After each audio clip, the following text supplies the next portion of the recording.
Welcome back to another video. My name is Henrik and I hope you're having a wonderful day. In today's video, we're going to be looking at the Volvo XC90 Recharge with the T8 motor. Starting price of the Volvo is going to be 77,400 euros. With the Recharge variant or the plug-in hybrid, that's going to be 79,990 euros.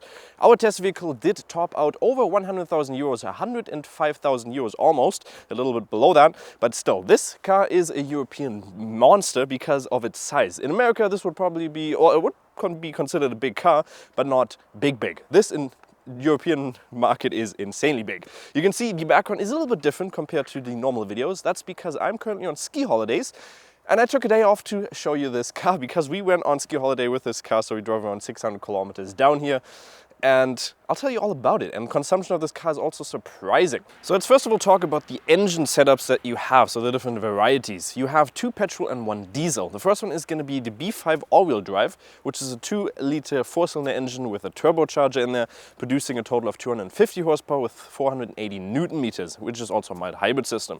The other petrol engine is going to be this T8 motor in here, which again is a 2-liter 4-cylinder engine, also turbocharged up to 310 horsepower with 409 Newton meters or 400 Newton meters, and then you also get 309 Newton meters with the electric variant or with the electric motor and a total of 145 horsepower for a complete 455 horsepower with 709 Newton meters. And then you get the diesel variant, which is also the B5 all-wheel drive, but this engine is a 2-liter 4-cylinder engine with a twin turbo instead of a single turbo turbocharge. So this is also going to produce 235 horsepower, so the least amount you can get with 480 Newton meters, but that is also a mild hybrid system and does have the best consumption because it is a diesel, and that is the motor I would also prefer because the consumption on here is fairly high, still for the car, fairly good. We'll talk about that a little bit more once we're driving. And also this bonnet is just insane. Like if I go from the front, I can't even close it. And I'm 1.79 meters tall, so you have to go on the side and then you have to put it down. So this thing is fairly bulky. And I didn't close it correctly, did I? No, I did. But okay. So design-wise, this car has also aged very well. It came out in 2015, so the second generation of the XC90, which is this. Got a facelift in 2019 and also the updated T8 motor, which came out in 2021. Before that was a little bit of less horsepower, a little bit of a smaller battery, so they changed a little bit of that. But I really do like the design, so it has aged very well, considering it is a fairly old car, but there are touches where you can tell that it is a little bit older. And I'm sorry for constant cuts here, but there are cars coming and I still want you to be able to hear me. And I love how they're always driving around 30, even though it's a 60 zone. When there's a camera and I'm stupidly standing in front of a car talking to myself, they're like, oh, what is that guy doing? Oh my God, that looks amazing. And he's driving 30 kilometers an hour and almost crashing into the river that's behind us. And I also have a cameraman. I don't have one today, which is a little bit unfortunate. And there's another car coming, so let me give you a second again. So let's talk a little bit about the front. You can see we do have the bright edition and not the dark edition because the chrome touches are still existing and that would otherwise be in the black. It's not going to cost you extra, but that is one thing that is different. We do also have our 4 hammer lights on here, which you can tell is a little bit outdated because they're full automatic lights, full LED automatic lights, so they are going to blend out oncoming traffic with your high beams, but they are not matrix, so you don't have those lots of little pixels in there, which can tell you that is a little bit outdated because in this price class at that range, you most likely will find matrix LED lights in most of the other cars. And while we're talking about other cars, competitors are, for instance, a BMW X5, you got a Mercedes GLE, you have an Audi Q7, you have the Genesis GV80. Genesis, very nice cars. We only tested one so far, but still very good looking cars as well. Can you even see my head? Yes, you can. I don't have a camera, but you can't see my head. Volvo logo in here with the camera in the front, 360-degree camera is going to cost you a little bit extra, a total of 750 euros, which is quite a lot for a car of this size, considering 360-degree camera doesn't come standard. We also have a front lip in here and a little bit more intakes up on the top, which is very nice. I really like the design in the front. Dimensions of the car are going to be 4.95 meters long, 1.77 meters tall, and also 2 meters and 1 wide without the side mirrors extended. The wheelbase is also 2.98 meters. You do also have the optional air suspension in here, which is going to cost you 2,430 or 7 euros. Not sure on which one it is.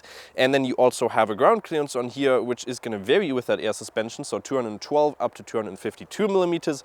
Without the air suspension, 223 millimeters.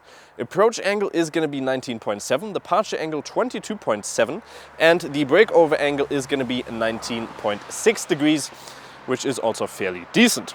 And while we're at it, unloaded weight of the car, 2,297 kilograms, fully loaded 2,950 kilograms. You do also have a roof capacity or roof load of 100 kilograms, which is also fairly decent. And you can actually tow with this thing 2.4 tons if you get the bigger, the smaller engine, so diesel or the B5 petrol. You're going to be looking at 2.7 tons, which is a little bit more. Design-wise on the side, we do have automatically foldable side mirrors, which are fairly big and they're going to produce a lot of noise. We do have the 21-inch wheels on here, which are going to be winter tires, but they still have a very nice look on there. And they also have, you have an option between 20 up to 22-inch wheels. If you get those 22-inch wheels, I would definitely recommend getting the air suspension because that's going to make the ride quality a little bit nicer. You can again on the side see that we do have the bright edition with all the chrome touches in here, otherwise those would be in black. Down here we also have this nice little bar on the side with the Recharge logo or Recharge name in there. Keyless go in the front and also on the back, which is nice. And you also have tinted out rear windows, which is going to cost you extra, however. We do have a fuel tank in here, which is going to allow you to put in a total of 71 liters if I can open it, which is fairly decent. And in combination, you also get that electric motor, which we're going to talk about now. So the way you can charge it with any Recharge model from the Volvo is going to be in the front left, which is going to be right here, and you can open that. So in here, we have a battery capacity of 18.8 kilowatts an hour. The actual usable is 14.9 kilowatts an hour. You can charge it with a single phase at 3.6 kilowatts. That's going to take you around 5 hours. And with a dual phase charging cable, it's going to be 6.4 kilowatts. And that's going to take you just under 3 hours. The lithium ion battery is also going to be located in the tunnel of the car. The claimed range of WLTP is around 81 to 92 kilometers in city, combined around, 64 up to 72. In practice, you're going to get around 50 to 60 kilometers of range in there. Design-wise on the back, typical Volvo design with the big lights on the side, also known in the Dacia Jogger. We have the big rear window, a little bit of a spoiler up here. You have your windshield wiper on there as well, not windshield, you have your rear wiper as well. XC90 logo on there and also the T8 all-wheel drive Recharge logo on there. Sorry about the little bit of a dirt because it's snowing, it's muddy, it's plus, actually no, I'm freezing, so it's not plus, I think it's -1 or something like that. Chrome bar down here and a little bit more sensors down here, 2 of those, and a little bit of a lip. When it comes to the trunk, that opens automatically, obviously. That's going to be 640 liters up to 1,874. If you get the mild hybrid systems, 709 liters. Because this is a 7-seater, if you flip over the rear seats, so there's 2 in the rear, you're going to get 262 liters of storage space. And what I also like is that you have this little bit of a divider in here as well, where you can store a little bit of stuff down there as well. Or not store stuff, you can store behind it so it doesn't move around.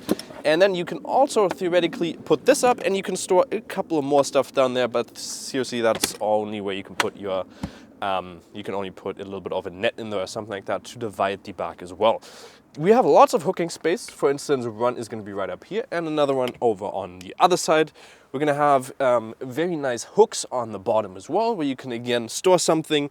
And the other thing that we have is you have some lights in there as well. But on the side, you have some couple controls. For instance, we can put out the towing bar, which I already talked about. So 2.4 tons on there or 2.7 with the other mild hybrid systems. And you can press that out again so it goes in again, but you are going to be having to do this to plop back in. And we do also have the air suspension, so we can on the back here rise and lower the car, so you just have a little bit more of an easy access. And the roof, the height of the back here is actually not that big. I'm 1.78 meters tall, and this thing almost hits my head.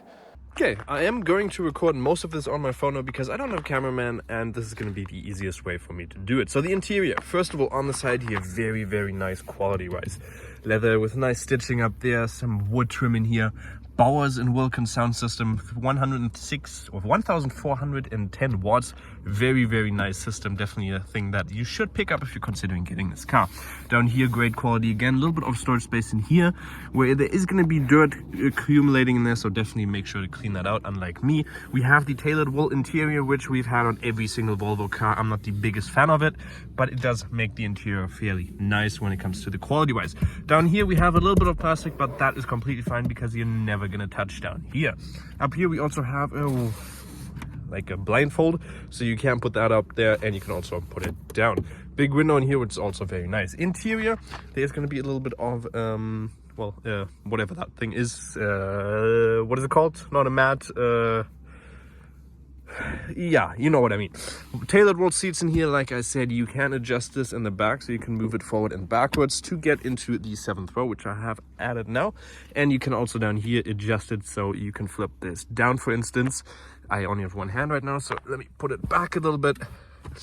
And there you can see it does incline or decline as well, which is very nice. Easy to get into the back as well with that.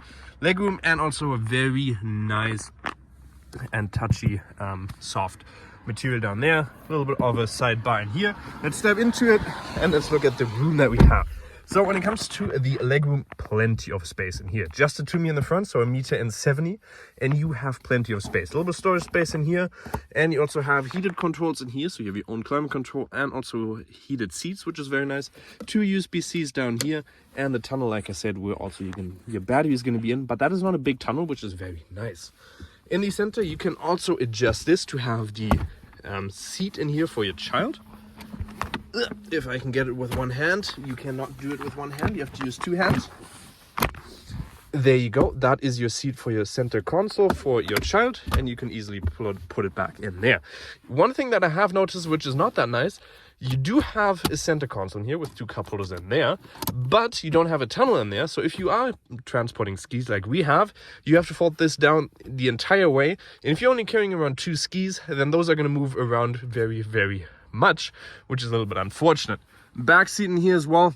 You actually get a good amount of space with a decent legroom in there as well, but obviously you just want to use that for your kids. A little bit of storage space on the side. You can open that up as well. You get a lot more storage space. You also get some air conditioning in there and also some lights on the top, which I really like, and a little bit of storage space in the center.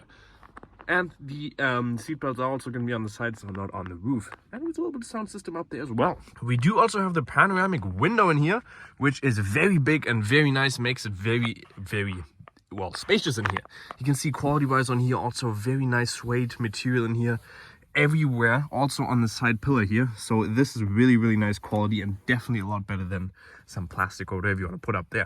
Lights on here. Handlebars also going to be out of leather with some stitched material. Very nice quality wise in the back. And now to the front, you can see we also have a memory function on here. Bowden Wilkinson sound system, which does extend down here like we had already seen in the S90.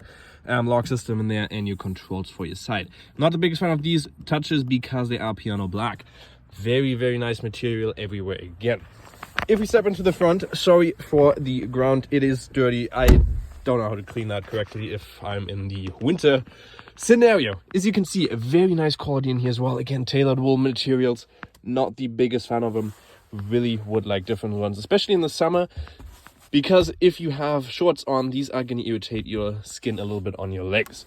Down here, center console, we have the inductive loading in here, which really is fairly slow.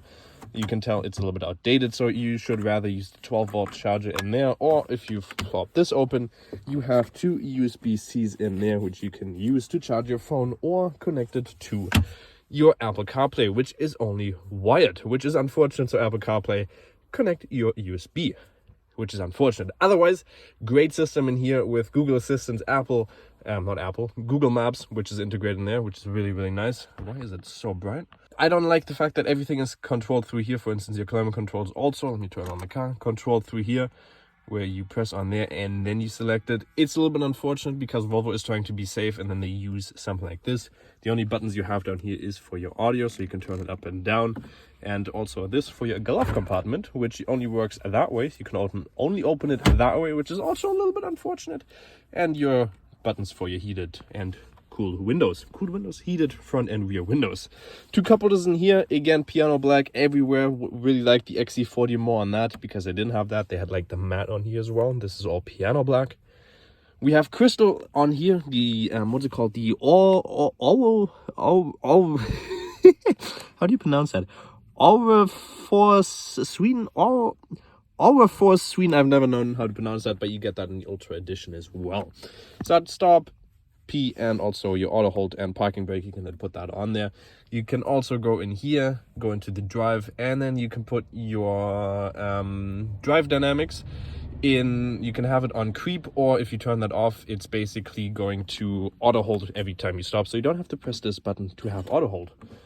If we look and turn on the car, We can see a map integrated in there as well. So with Apple CarPlay, not Apple CarPlay, with your Google Maps system, which is really nice. And also here we can see the map in there, which is nice. You have your left and right display, which just makes the car look fairly modern, even though it is a fairly old car. You can open your trunk on there. You have to press this button to open your fuel tank. And up here, Bose & Wilkinson sound system once again. Really, the only thing I don't like about the interior is the piano black and also this system. The system is great, but everything under there, control through there, is a little bit unfortunate, which I'm not the biggest fan of. Okay, so for the 0 to 100 test, we're going to go into here. We're going to put on the power, and we're also going to put that onto auto, just so we have the maximum amount of power. So we're gonna do launch control, see how fast it goes. 0 to 100 is claimed in 5.4 seconds. What we're gonna get is, well, it's a little bit of a wet road and it's 6 degrees outside. So let's see what we get. There we go. Oh, lots of wheel spin. 2.98, that was definitely quicker. And 5.86. It is a little bit wet, you can definitely tell that by the amount of wheel spin that we just had there. But 5.86, fairly decent rate, and a little bit of a slope of 1.3%. You can definitely, probably if you have proper condition and also on the winter tires on here, 5.4 is definitely doable. The S90 even got a better value with winter tires and also fairly cold condition outside. It was better than what is claimed in the perfect condition, so fairly good value with this big motor once again, and this big freaking car. Okay, so let's drive this car a little bit. You can see it is fairly snowy. We are not in... It's fairly snow, that makes no sense. Fairly snowy. We are again in Kassel and not in Austria anymore. And there's a lot more snow than actually in Austria, which is kind of sad because I didn't have that much snow on my snow holiday. Nice. But what we're going to talk about is a little bit of the driving characteristics of the car. So let's go into the town first of all. And I did already talk about the dimensions of the car. And the car definitely for a European market is very big. Would have been nice to drive in Austria now because the roads are a little bit smaller there. So it would have shown a little bit more. But in here you have a couple of things you can also change with the drive modes. For instance, if you go in here, you can change between hybrid. You have power, pure off-road, or all-wheel, or constant all-wheel drive, so you can change between those. That is basically the same in most other Recharge models. And you can also change the way you want your battery to be used, so auto, hold, or charge. I put it on a hold because we still want to use it for 0 to 100 tests and stuff like that. You can see right now we have a range left of the petrol of 300 kilometers and also 44 kilometers for my battery. And you can also see the locked symbol beside that. If we turn it onto auto, that's going to change and basically disappear. Otherwise, on hold, it's just going to be, well, a lock symbol because it's holding on there. Driving characteristic wise, we do have the optional air suspension in here, which definitely does help if you get the bigger tires, so 21 or 23 inch alloy wheels. It's definitely a must in my opinion because it smoothens up the ride a little bit. It's not a typical really good air suspension. It doesn't do that much and the ride is still fairly firm considering you do have air suspension in here. So it's not the best air suspension, but it still makes the ride quality a little bit nicer, and you have that option to obviously lower and heighten the back for easy access or easy loading capabilities. It does have a lot of horsepower, 455 and 709 Newton meters, so that's quite a lot. You can only go to 180, so if you're a person that really wants the performance, you're going to opt for this motor. And you also have the possibility to use it in the city, which is really nice. So if you use this as, for instance, a school run car, then this is nice. You can just charge it up at home and have a really low consumption because you're just using the electrical motor. You can see right now we have a claimed range of 44 kilometers. We're almost full. 10 kilometers more would have been, when I was full, it said 54. So that's what you're going to be expecting when you're driving like me. And I'm a fairly sporty driver. We did drive this car now for a total of 1,400 kilometers. And we had an average consumption of 11.3 liters, which actually is fairly decent for the car. And that is without using the electric motor, but just driving on the Autobahn with an average speed of 150. Now the average speed on here isn't 75, but when we were driving, when I got back 2 days ago, the average consumption was actually at around 10.8 on the Autobahn with an average speed of 110 kilometers an hour, so fairly high, and that also means the road was fairly open. But 11.3 if you are constantly driving this car with the hybrid version and charge it every day, you're going to get that consumption way lower. WLTP claims 1.2. Yeah, that's because they only tested over 100-kilometer range, so 80 kilometers of electrical range, and then they just use the next 20 kilometers of, well, petrol range, and then that consumption is really, really low, which is really unrealistic. But even though the car is fairly big, it actually is fairly maneuverable around the city. Turning radius is also, I think, just under 12 meters, so actually not that big. Well, it's still big, but actually okay. And visibility is also great. You got big side mirrors, you got a fairly big rear window, even though you can see right there we have the 2 seats up in the back now, so we could theoretically also go in here and plop them down if we go, I think, in there. And then we can press on this and... Okay, those are only the middle seats. Okay, well, the rear doesn't automatically fold over. Never mind. But if you flip those over, you have a fairly big rear window as well, so that's going to make it a little bit nicer as well. You do have the 360-degree camera in here. Volvo always, I'm not the biggest fan of the camera system in here because it gets dirty really, really quick, meaning you're not going to see that much looking out the rear, for instance. So if we put on the camera right now, it is okay because I cleaned the car a couple of days ago. It's gone now. But if you're driving a little bit more over on the Autobahn, for instance, and you're gonna park afterwards, it's just gonna be very dirty always. Assist features in here also very great. You got blind spot assistance as well, pilot cruise on here, or pilot assist. You pop that on in adaptive cruise control basically with lane keeping assist, which is nice. Heads up display and all of the gist. Let's look at the air suspension going over here as well.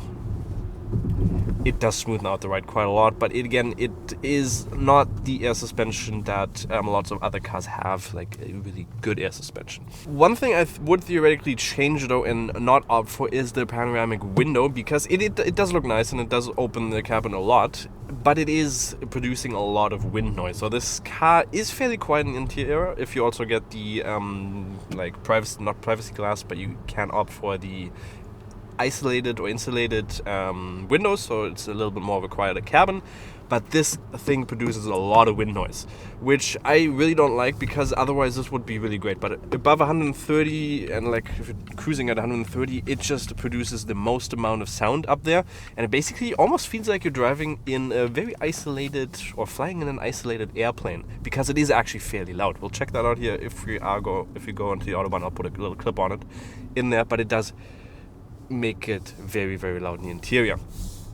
Otherwise, you can also change the steering input to have it more direct or more more sporty, which makes it more direct, which is fairly nice. I do like it on the comfort because it just makes it very, very comfortable driving this car. And in general, the car really does drive very well. The combining of the hybrid system and also the engine works fairly decent. One thing I would definitely change in here, though, obviously doesn't work nowadays anymore because of all the emission and stuff like that. This car really needs a V6 because it is so big. The engine, the 4 liters in here, if you're just driving or cruising on the Autobahn at 130, it does make or 150, the RPMs get fairly high, consumption goes up. A V6 diesel would have been perfect in here. You would have gotten a lot more, well, Newton is already fairly good, but it would just been, okay, you want to drive a little more center, would have been way better, because that's what the car needs. It's a heavy car, it's a big car. It needs that power. It needs to be a little bit more off-road capable with a bigger engine. It needs to have more torque. It needs to have just a little bit more function. But if you get the T8, you're going to have a lot of horsepower. You're going to get up there fairly quickly to 180. But it just doesn't make for a great cruising car. So it's fairly cold, so let's make this one a little bit more quicker. The car is very practical in the sense if you want to have a practical family car, or also a car that is going to allow you to go for longer trips, with a fairly good consumption actually. I'm fairly surprised. Keep in mind that consumption was with it around, well, fully loaded cars, almost 3 tons. So 10 liters is probably what you're going to get on average. Design-wise, Volvo is a car that ages very well, so the design-wise always is going to look fairly decent in the future because it's minimalistic but still fairly modern, and I like that. In general, a very big car, so not that practical in the city, but if you look at competitors, you also have a less towing capacity than the competitors, but in general, the quality in the interior is amazing. The driving capabilities of the car is also fairly decent, air suspension also nice. So a fairly decent car in my opinion, which is practical, good for the family, and if you have the extra money to spare, then this, well, fairly expensive car is maybe the right option for you. Hopefully you did enjoy the video. Make sure to like and subscribe, and we'll see you next time. Bye bye.